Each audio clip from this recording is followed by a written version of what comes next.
Guys, welcome back.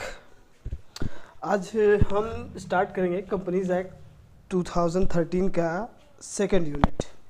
ये doctor Ram Manohar Lohia Awadh university के syllabus का सेकंड यूनिट है। तो आज हम देखेंगे जो सेकंड यूनिट की कुछ टॉपिक्स हैं, उनमें पहला हम टॉपिक देखेंगे प्रमोटर किसको कहेंगे। ठीक है, प्रमोटर हर वो व्यक्ति होता है,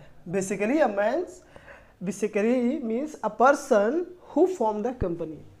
नॉर्मली इसका कहने का मतलब यही है, प्रमोटर हर वो व्यक्ति होता है जो कंपनी बनाता है। ठीक है ना, फॉर्म करता है जो कंपनी को, यानी कि जो कंपनी बनाता है। ठीक है,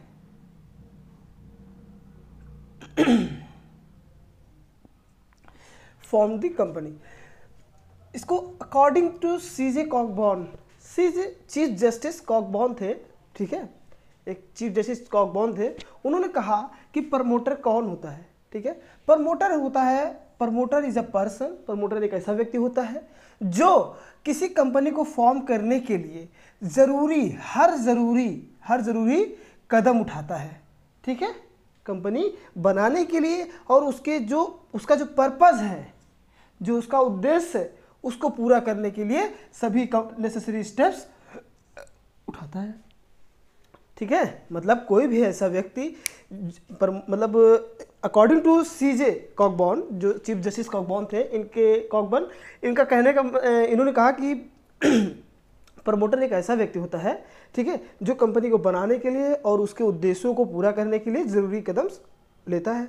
ठीक है, और हमारा जो कंपनीज एक्ट है 2013 का, उसका section 2 sub clause sub section 69 धारा 2 उपधारा 69 ये बताता है promoter is a person who is named in prospectus और एनुअल रिटर्न। अब देखो, ये बताता है कि पहली बात बताता है, कोई भी बंदा होगा जिसका नाम कंपनी के प्रोस्पेक्टस में लिखा होगा। ठीक है, कंपनी के प्रोस्पेक्टस में जिसका नाम लिखा होगा, या फिर जो उस कंपनी के एनुअल रिटर्न, ठीक है, एनुअल रिटर्न में लिखा होगा। एनुअल रिटर्न क्या होता है? एनुअल रिटर्न वो होता है जैसे कि हम लोग नॉर्मल इंसान एनुअली अपना ITR फाइल करते हैं। ठीक है, ITR, ठीक है, इनकम टैक्स रिटर्न। तो वैसे ही कंपनी का सालाना जो टैक्स जाता है, ठीक है, जो टैक्स फाइल करती है, उसका ट्रेडिंग अकाउंट बनता है, प्रॉफिट एंड लॉस अकाउंट बनता है, फिर उसका बैलेंस शीट बनता है। ठीक है, उन सभी चीज़ों का फिर उससे जो टैक्स लायबिलिटी उसकी निकाली जाती है, उस टैक्स लायबिलिटी पे जो टैक्स जमा होता है, उस पर किसका नाम लिखा होता है? पर्सन का, किसी व्यक्ति का। वो व्यक्ति कंसीडर किया जाता है as a promoter. Annual return हमारा डिफाइन है under section 92 of Companies Act 2013। ठीक है, 2013 के अधिनियम में ये डिफाइन हुआ है। ठीक है, दूसरी बात कहता है कि उसका कंट्रोल होगा कंपनी के हर मामले पर। ठीक है, कंपनी के हर अफेयर्स पर उसका कंट्रोल होगा।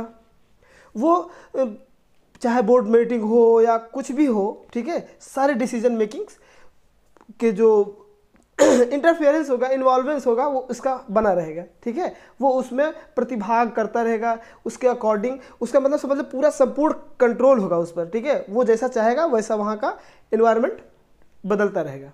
ठीक है, तीसरा कहता है एंड हुज एडवाइस, जिसकी सलाह पर और जिसके डायरेक्शन पर, ठीक है, जिसके डायरेक्शन पर और इंस्ट्रक्शन पर बोर्ड ऑफ डायरेक्टर काम करते हैं।